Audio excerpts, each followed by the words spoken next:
¿Por qué el pueblo judío, el pueblo de las promesas, rechazó a Jesús como el Mesías, aún viendo sus milagros con sus propios ojos? Si alguna vez te has hecho esta pregunta, no estás solo. Durante siglos, esta ha sido una de las mayores heridas, confusiones y controversias del cristianismo, pero hoy vas a descubrir la verdad, una verdad que muy pocos se atreven a enseñar. Prepárate, porque lo que vas a ver podría cambiar para siempre tu manera de leer la Biblia y de entender el corazón mismo de Dios. Jesús caminó entre los hombres con un poder que rompía los límites de lo natural. Sus curaciones eran señales visibles de un amor invisible. Ciegos veían, cojos andaban, leprosos eran limpiados. Incluso la muerte, que parecía tener la última palabra, fue vencida por su voz.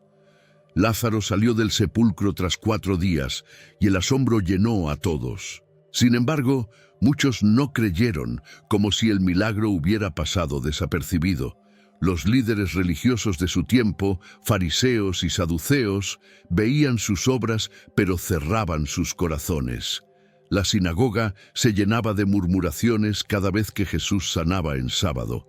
Lo acusaban de violar tradiciones, mientras los paralíticos caminaban delante de ellos. Su poder no fue negado, fue temido.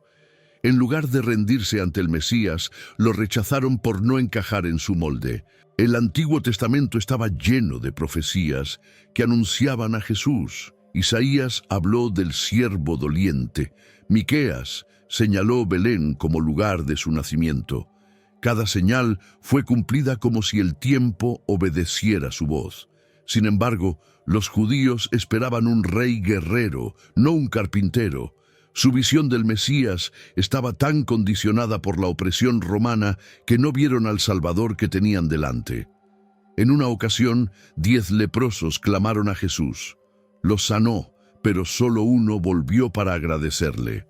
La curación no tocó el alma de los otros 9.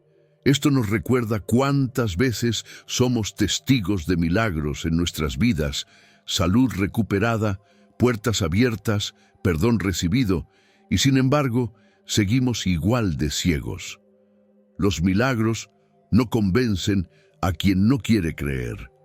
La resurrección de la hija de Jairo, la hemorroísa tocando su manto, el ciego Bartimeo gritando su nombre, todos fueron testigos del poder del reino de Dios manifestado en lo cotidiano. Aún así, el templo no se inclinó.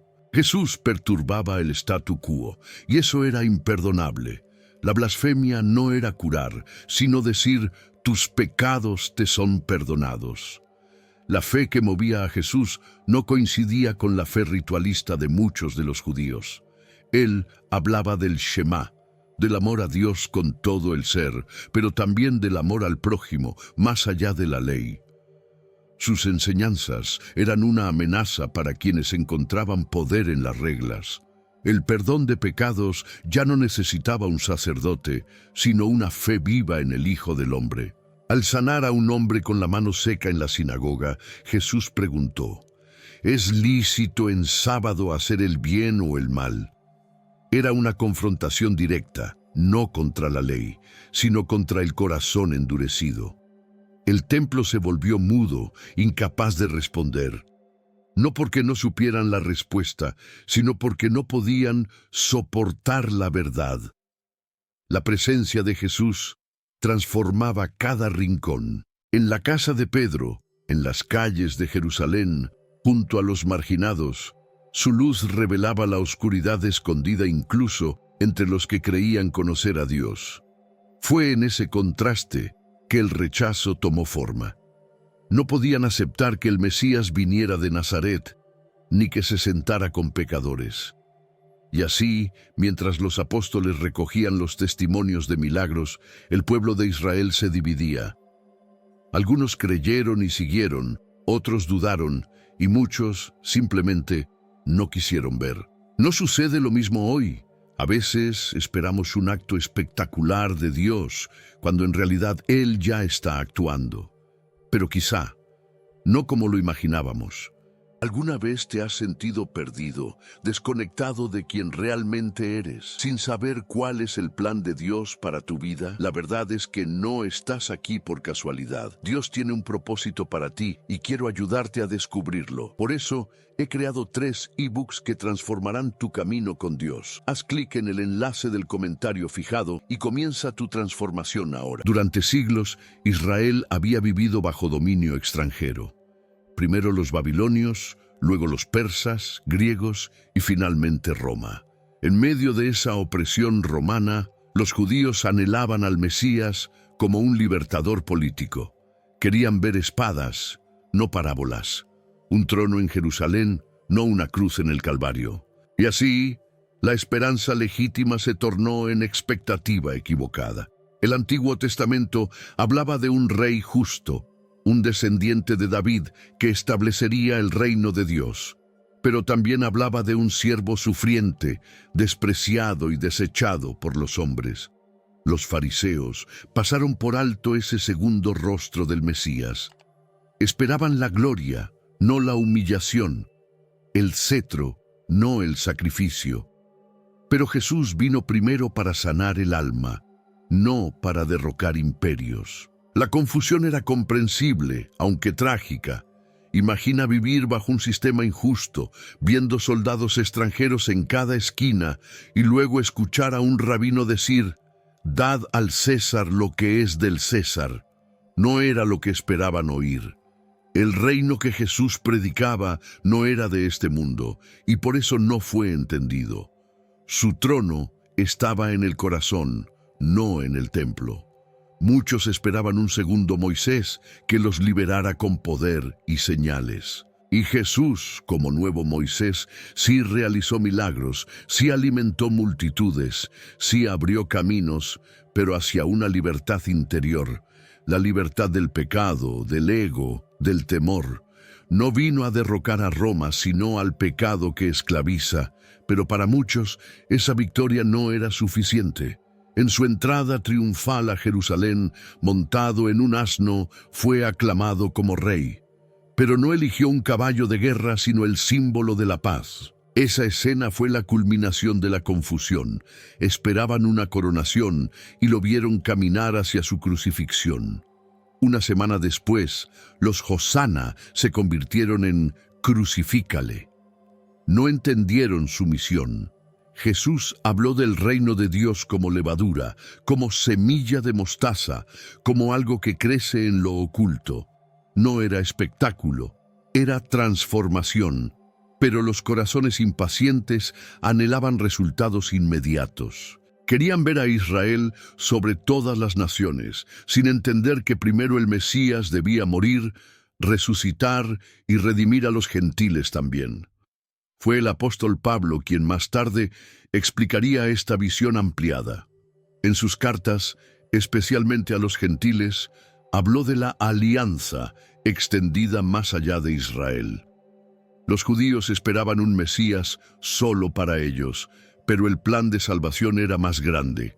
Jesús vino primero como cordero y volverá como león. Esta revelación trastocó toda la estructura religiosa de la época. La profecía se cumplía, pero no como esperaban. Isaías 53 hablaba claramente del siervo herido por nuestras rebeliones. Daniel anticipó la venida del ungido y su muerte antes de la destrucción del templo. Todo estaba escrito, pero la tradición pesaba más que la escritura. La sinagoga no vio al Mesías que sufría porque esperaba al conquistador. Y así, la confusión sobre su venida se volvió el velo que cubrió muchos ojos. La fe fue sustituida por expectativa política. El rechazo al Mesías no fue por falta de señales, sino por una comprensión errónea de las promesas. Quizás por eso muchos aún esperan algo que ya ocurrió, sin saber que lo más glorioso, su segunda venida, aún está por manifestarse. ¿Te gustó el contenido y marcó una diferencia para ti? Haz clic en Gracias y apoya nuestro trabajo. Desde la antigüedad, las promesas del Antiguo Testamento fueron como estrellas que guiaban al pueblo de Israel. Había profecías sobre un Mesías que reinaría con justicia y otras que hablaban de sufrimiento y rechazo. Los fariseos y líderes religiosos tomaron solo las más gloriosas. Ignoraron que la gloria pasaría primero por el dolor. Se aferraron a la corona, olvidando la cruz. Isaías describió a un siervo despreciado, herido por nuestras rebeliones, y sin embargo, muchos rabinos evitaron leer ese capítulo en público. No encajaba con su visión triunfalista del Mesías. La idea de un Mesías que padeciera, que fuera rechazado por los propios judíos, resultaba impensable. Pero fue exactamente eso lo que ocurrió con Jesús. Fue el cumplimiento que nadie quiso ver. La profecía de Miqueas señalaba Belén como el lugar del nacimiento del Redentor, y allí nació Jesús. La de Zacarías lo mostraba entrando en Jerusalén sobre un pollino, y así lo hizo. Salmos hablaba de que repartirían sus ropas y echarían suertes por su túnica. Todo se cumplió con precisión quirúrgica. Y sin embargo, los corazones seguían endurecidos. Ver no siempre es creer. Daniel, el profeta que fue llevado al exilio, habló de las 70 semanas y predijo la muerte del ungido antes de la destrucción del templo. El templo cayó en el año 70 a.C., como Jesús mismo había anunciado. Pero para muchos, esa claridad profética sigue siendo un misterio. Las promesas no fueron ignoradas, fueron mal entendidas.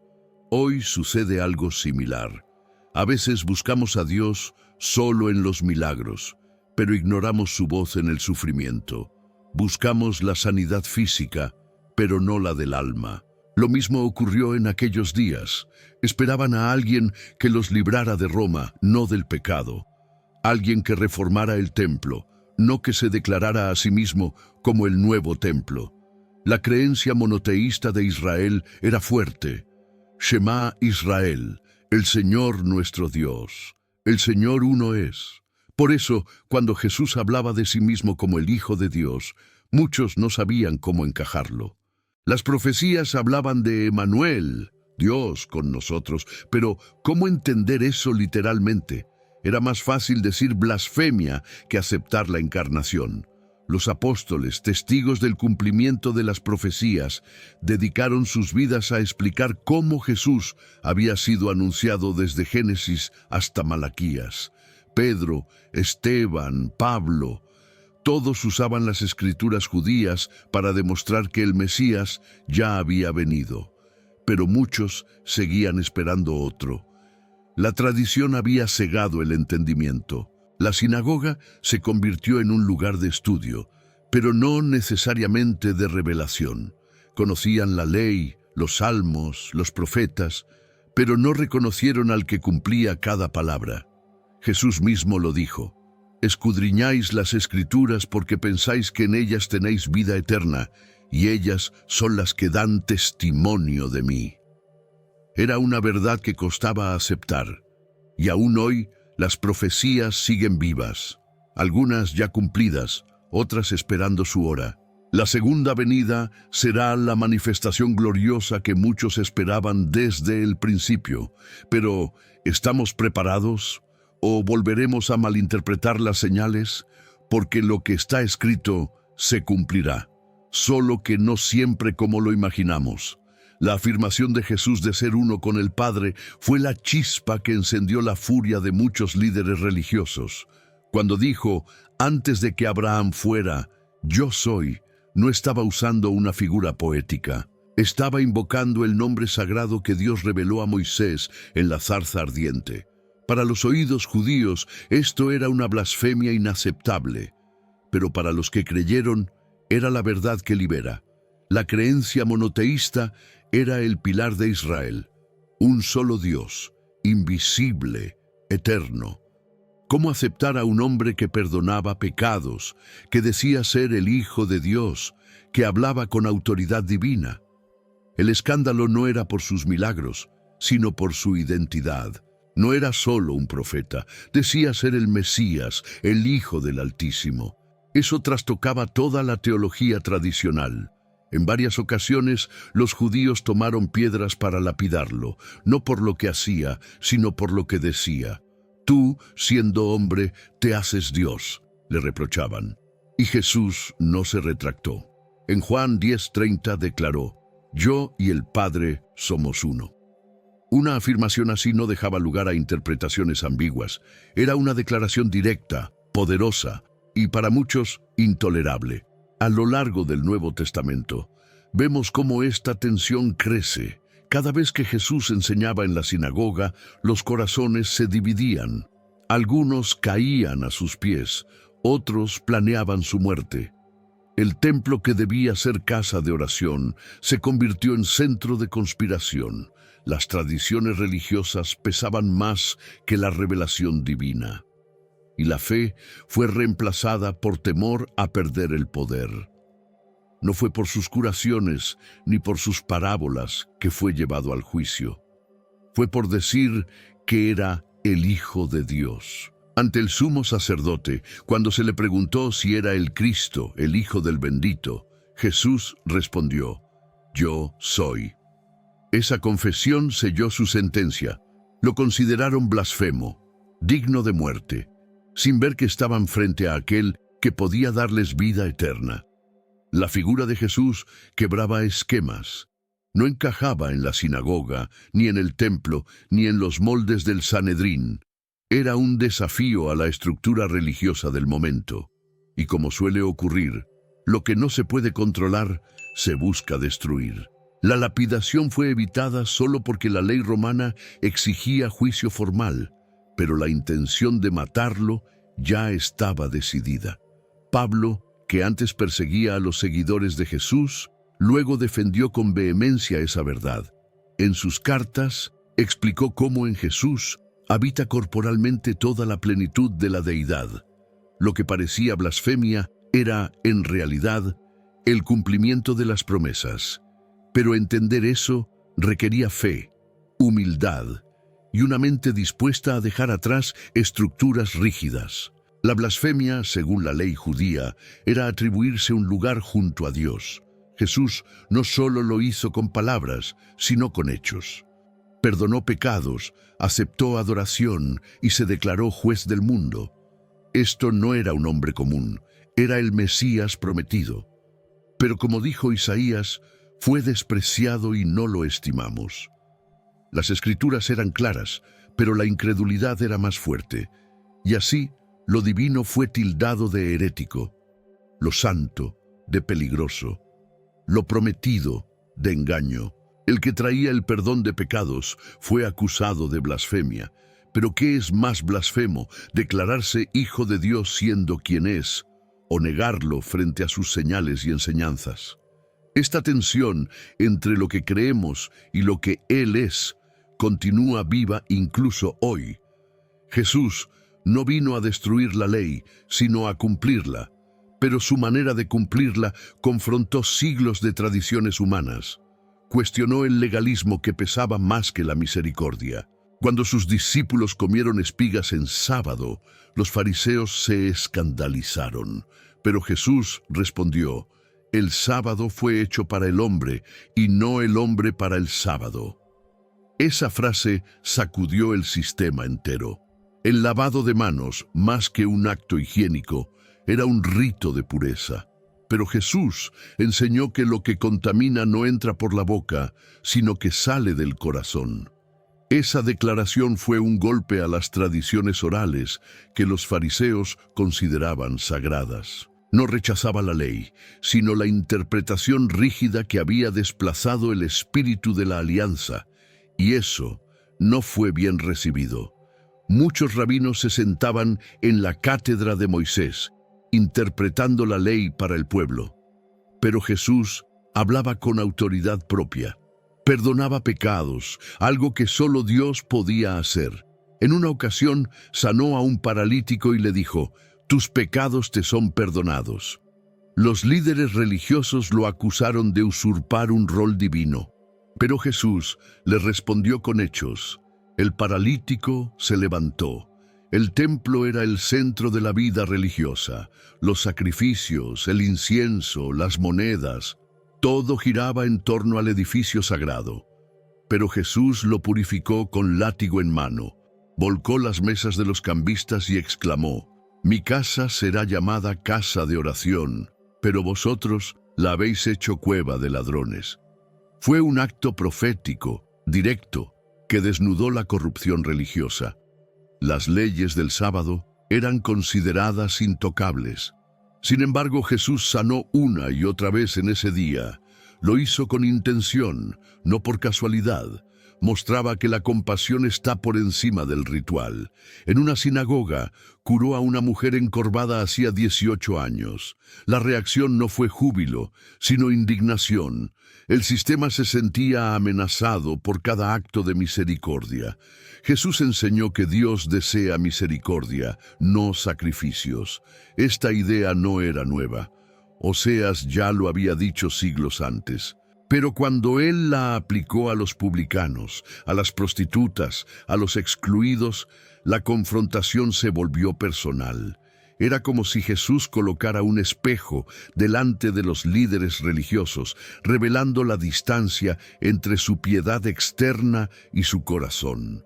En Mateo 23, Jesús pronuncia un fuerte discurso contra los fariseos. Atan cargas pesadas y difíciles de llevar y las ponen sobre los hombros de los hombres. No era una crítica al pueblo, sino a quienes usaban la religión como instrumento de control. Jesús no solo sanaba cuerpos, también liberaba conciencias. Mostraba que la verdadera santidad no se hereda, se vive. El problema no era la ley, sino la dureza de corazón. Las tradiciones habían desplazado el amor, el perdón de pecados, el llamado a la fe, la gracia sobre la condena. Todo eso incomodaba, porque exigía transformación, no solo cumplimiento externo. Jesús vino a establecer un nuevo pacto, uno basado en el espíritu y no en la letra. Y eso fue demasiado radical para muchos. En medio de todo esto, sus enseñanzas ganaban eco entre los humildes. Ellos no tenían títulos, pero sí hambre de Dios. Mientras los eruditos discutían sobre lavados y ofrendas, Jesús hablaba del reino de Dios en parábolas sencillas. Y así, poco a poco, el Mesías fue sembrando una revolución silenciosa, que empezaría a revelar aún más la dureza del corazón humano. No hay ceguera más profunda que la del corazón que no quiere ver. Jesús sanó enfermos, multiplicó panes, caminó sobre las aguas, resucitó muertos. Y aún así, los líderes religiosos endurecieron sus corazones. No fue falta de evidencia, fue rechazo voluntario. Tenían ante sí el cumplimiento de las promesas del Antiguo Testamento, pero no podían tolerar ser desafiados. El orgullo religioso fue su mayor obstáculo. Creían saber todo sobre el Mesías, pero no reconocieron al Mesías mismo. Las señales eran claras, las profecías se cumplían una tras otra, pero la fe se había vuelto una rutina vacía, más preocupada por las apariencias que por la verdad. El templo resplandecía, pero el corazón de muchos estaba seco como el desierto. En el Evangelio de Juan se menciona que muchos de los principales creyeron en Jesús, pero no lo confesaban por miedo a ser expulsados de la sinagoga. ¿Qué revela eso? Que el miedo al juicio humano puede ser más fuerte que la convicción espiritual. Jesús confrontaba no solo con palabras, sino con presencia, y esa presencia sacaba a la luz lo oculto. Cuando Lázaro fue resucitado, en lugar de rendirse al milagro, los sumos sacerdotes planearon matar también a Lázaro, matar al testimonio viviente. Ese nivel de endurecimiento es aterrador. Se volvieron enemigos de la vida misma. No se trataba ya de incredulidad, sino de defensa desesperada de su poder, incluso a costa de la verdad y de las promesas hechas a Israel. Los fariseos representaban el conocimiento, pero su conocimiento no se tradujo en sabiduría.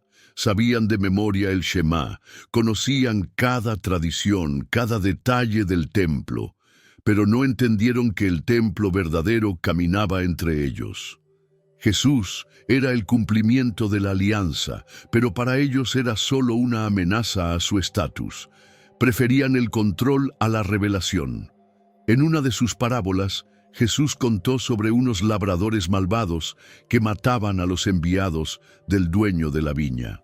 Finalmente el dueño envía a su hijo pensando que lo respetarán, pero lo matan también. Era una profecía viva de lo que ocurría en ese momento, y ellos, escuchándola, supieron que hablaba de ellos, y en lugar de arrepentirse, buscaron cómo destruirlo.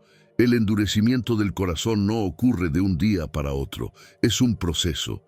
Primero se ignora, luego se duda, luego se resiste, hasta que finalmente se conspira.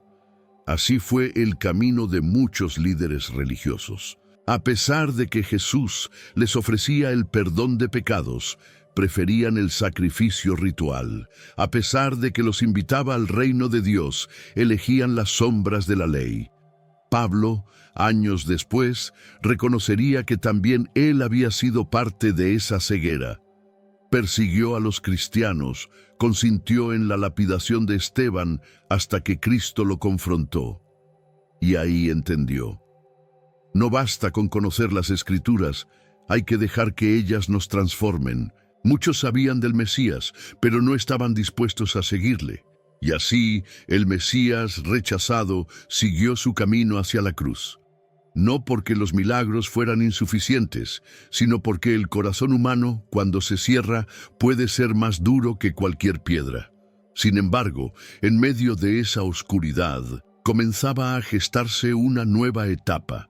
Una puerta que se abriría a otros pueblos, otros corazones, que sí creerían. Cuando el pueblo de Israel rechazó a Jesús como el Mesías, no fue el fin del plan divino, sino el inicio de una nueva etapa de alcance global. La salvación, que parecía reservada solo a los hijos de Abraham según la carne, comenzó a fluir hacia los gentiles, quienes jamás habían estado bajo la ley de Moisés.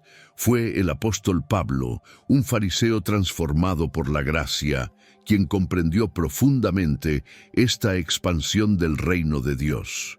Pablo no cambió el mensaje, pero sí entendió que ahora debía predicarlo más allá de Jerusalén.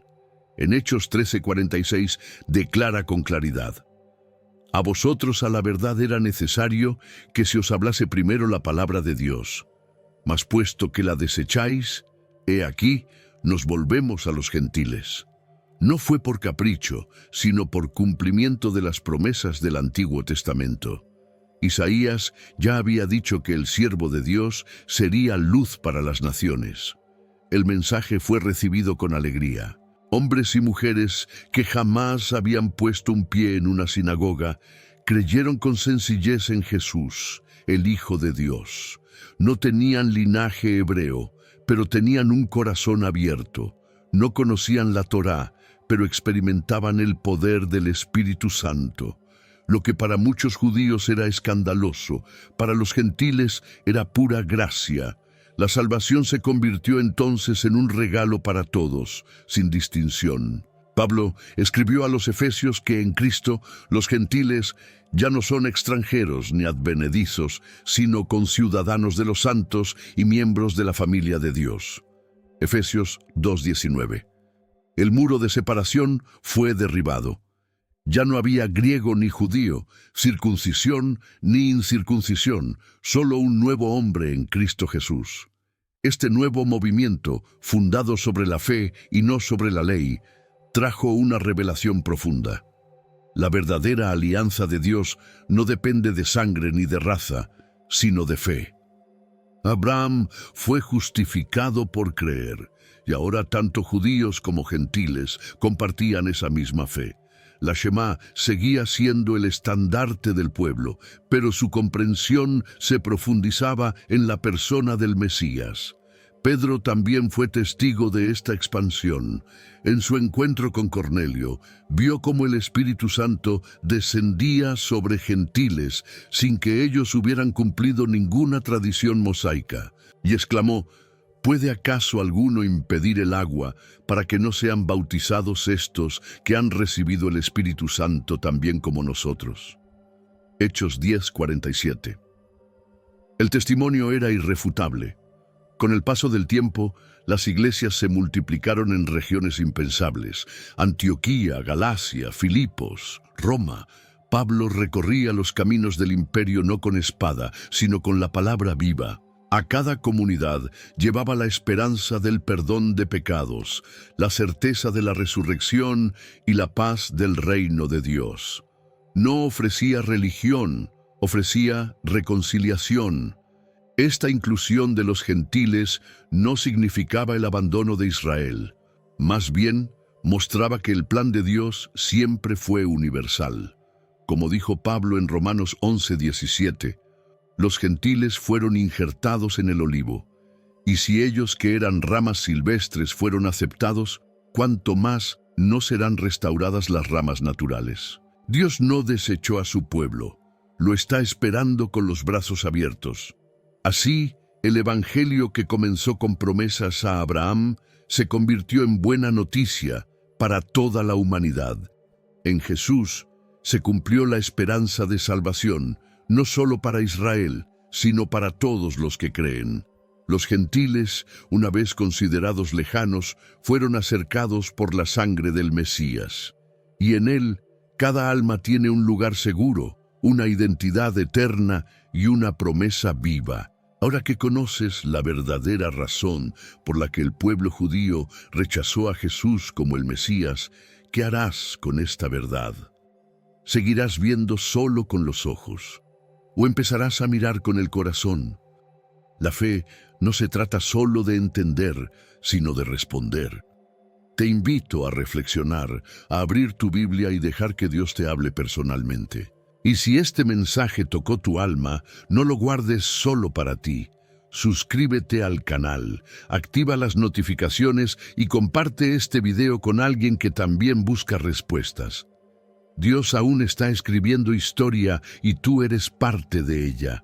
Rechazar al Mesías fue solo una decisión externa, o el reflejo de algo más profundo dentro del ser humano.